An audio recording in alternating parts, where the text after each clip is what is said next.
dear viewers, and welcome to a new edition of our program Africa Today. In today's episode, we'll be tackling the visit by Rwandan President Paul Kagame to Egypt. He was received yesterday by President Abdel Fattah el-Sisi. Egypt and Rwanda are continuing to build on more than 6 decades of diplomatic ties, with President el-Sisi welcoming the Rwandan President Paul Kagame in Cairo for a state visit aimed at strengthening cooperation from trade and logistical projects to connect Egypt and East Africa, to collaboration in health, education and water management within the Nile Basin. Both nations are working hard hand in hand to promote shared development as well as regional stability. More details in the following report.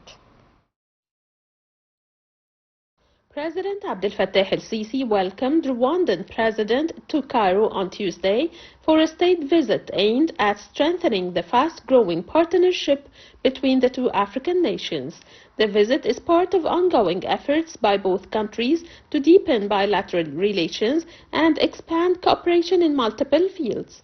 Egypt and Rwanda have maintained diplomatic ties for over 6 decades, with Cairo among the first capitals to recognize Rwanda's independence in 1962.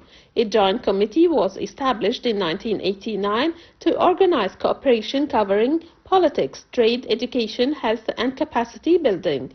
One key project is an Egyptian logistics zone in Rwanda built on land allocated by Kigali near its border with Tanzania.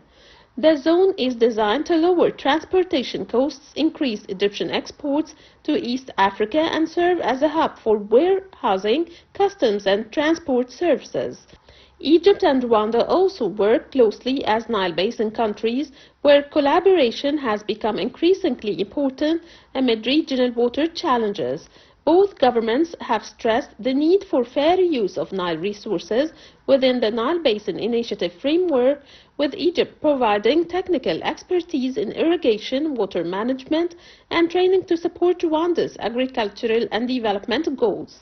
This cooperation aligns with Cairo's wider strategy to strengthen ties with upstream states, safeguard sustainable water security, and promote shared development across the basin.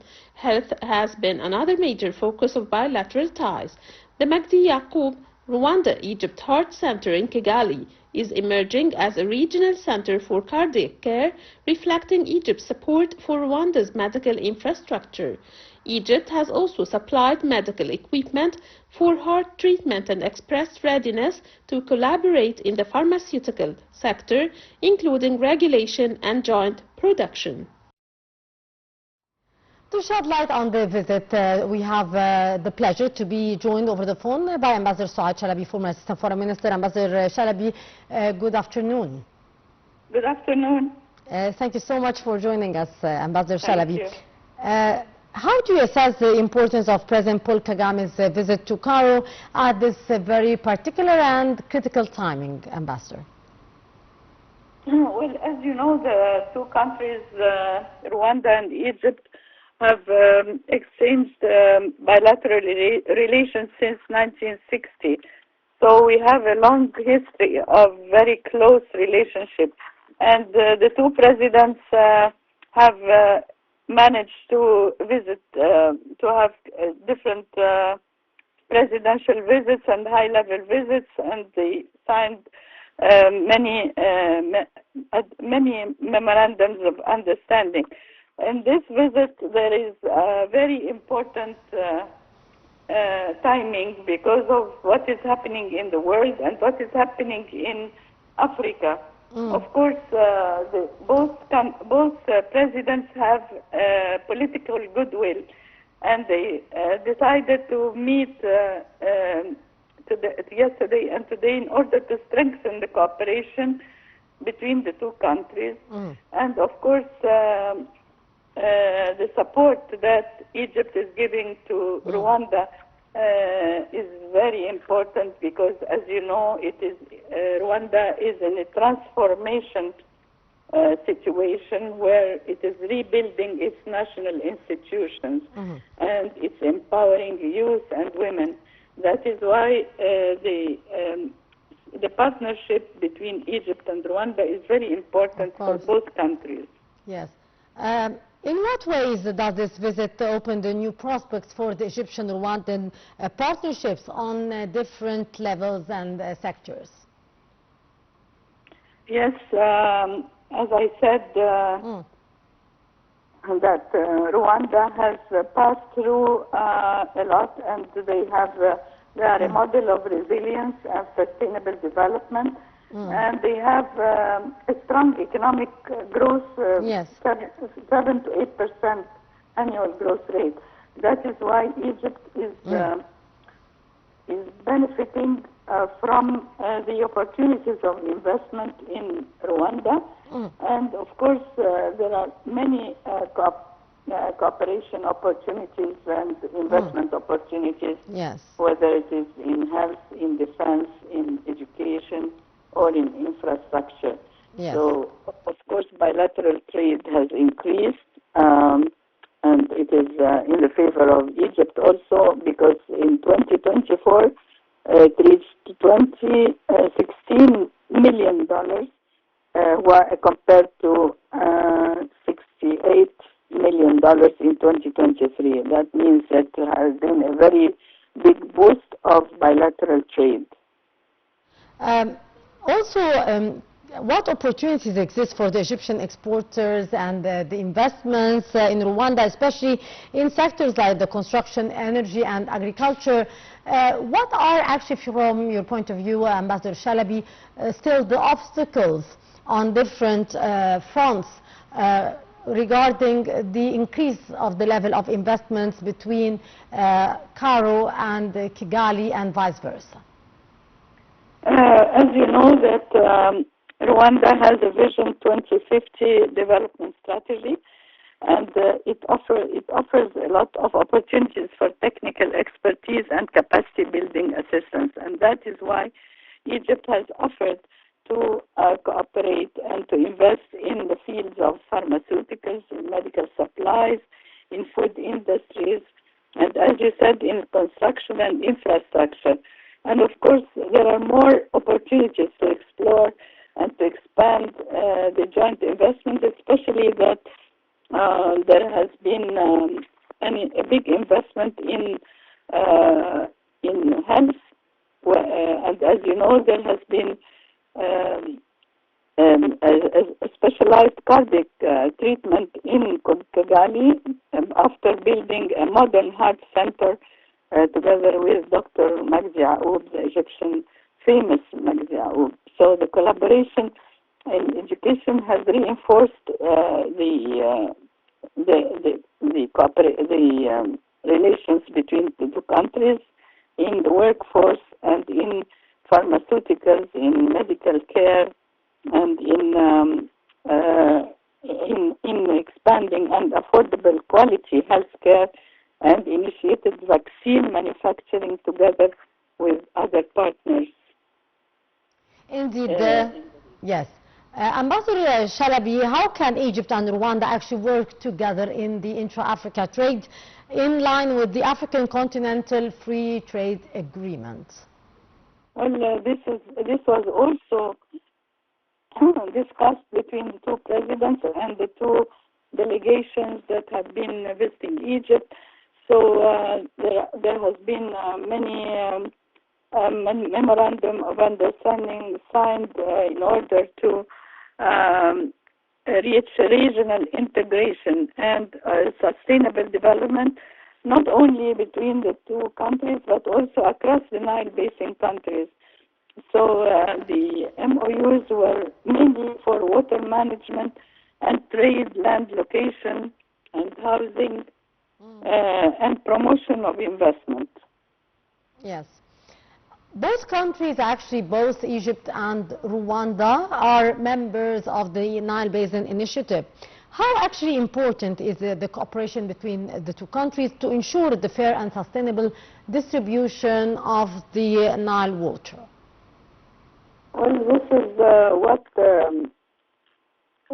the two leaders have decided, that there has to be a collective African and international action to restore peace in the region, whether it is for securing the water for water supplies, because Nile water security is, as President Sisi mentioned, is an existential issue for Egypt. And Egypt cannot tolerate any threat to its water rights. That is why the two leaders have discussed how to face these challenges and become, because this the cooperation between the Nile Basin countries and the partnership between Rwanda and Egypt should be focused on mutual beneficial strategic partnership. That means that the multiple sectors that we are talking about, the water security, has to be on the priority list of the two leaders to discuss and to make use of their partnership in order to expand the cooperation between the Nile Basin countries, and it has to be based on international law and shared benefits. Ambassador Shalaby, how does Egypt actually partnership with Rwanda contribute to broader stability and development in the Great Lakes and in the East of Africa region as well? Well, as you know, that there has been a fight between Rwanda and the DRC in the eastern region, and M23 has been focused, and the whole world has been focused on the loss of lives in that region. So the two leaders also discussed how to restore peace in the East African, in the DRC, in the Democratic Republic of Congo and Rwanda.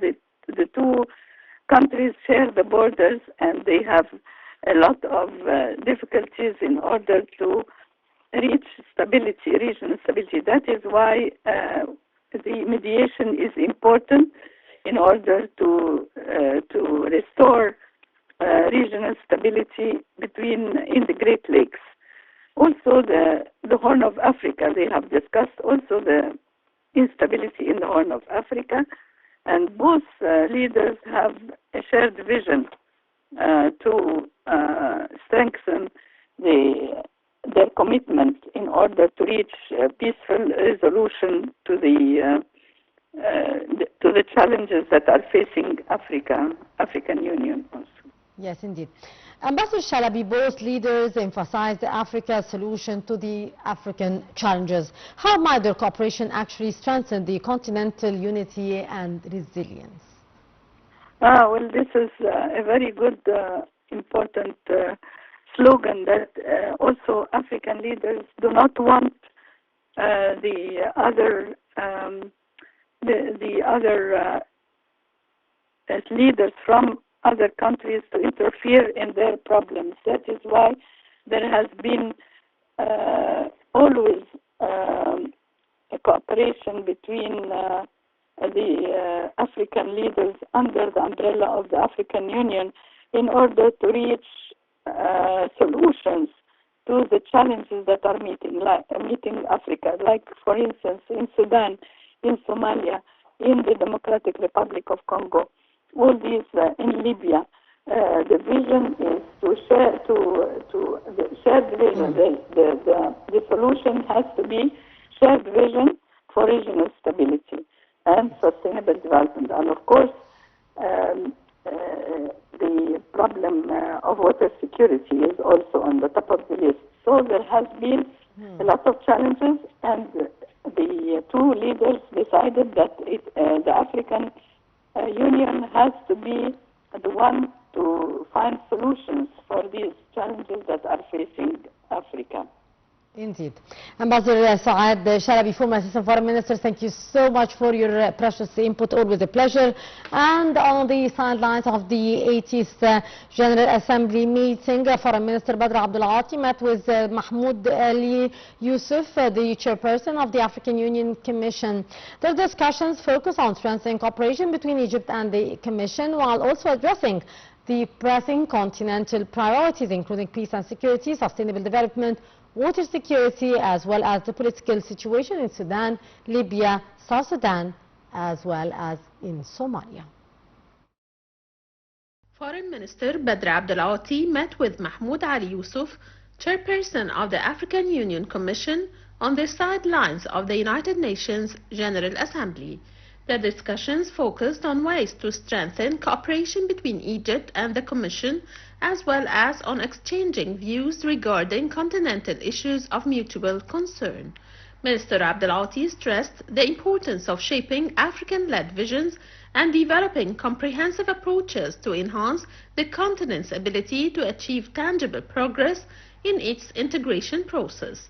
He reaffirmed Egypt's determination to make efforts to address the interlinked and complex challenges facing Africa, particularly in the fields of peacekeeping, peace-building, and sustainable development.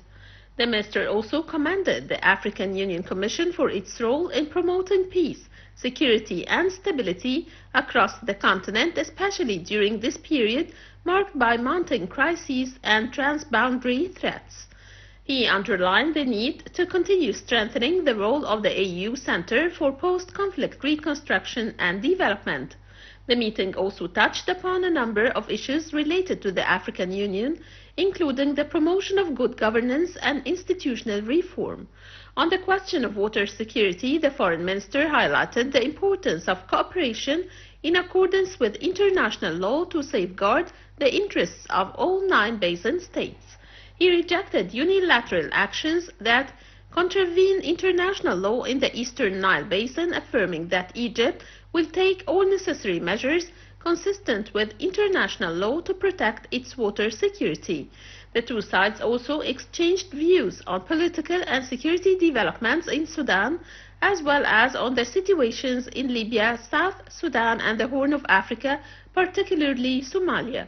They agreed on the importance of intensifying efforts to mobilize funding for the deployment of the African Union's new mission in Somalia through the conference held on the sidelines of the UN General Assembly High-Level Week. As the war in Gaza continues, South Africa's President Cyril Ramaphosa has once again underlined his country's commitment to a two-state solution. Speaking at the United Nations General Assembly Summit on Palestinian statehood, he voiced support for the creation of a Palestinian state along the 1967 borders with East Jerusalem as its capital. As Israel's war in Gaza rages on, South Africa's president has reiterated his country's commitment to a two-state solution to end the long-standing conflict. Cyril Ramaphosa was speaking at a United Nations General Assembly summit on the creation of a separate Palestinian state. Chaired by France and Saudi Arabia, it hoped to generate new support for a two-state solution to the Israeli-Palestinian conflict, which long precedes the ongoing war in Gaza.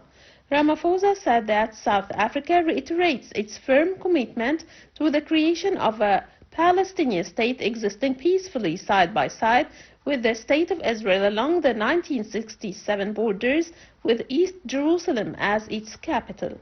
He added that Israel had unleashed disproportionate punishment against the people of Palestine and that the creation of a Palestinian state was the only solution.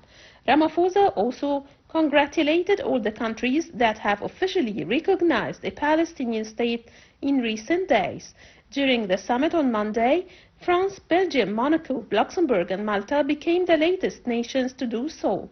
Their announcements came a day after the United Kingdom, Canada, Australia, and Portugal recognized Palestinian statehood.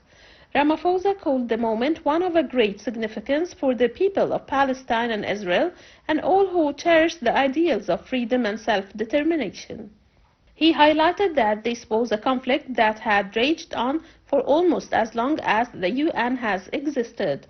The South African president said all obstacles to the two-state solution should be removed, including halting illegal Israeli settlements and the removal of the separation wall.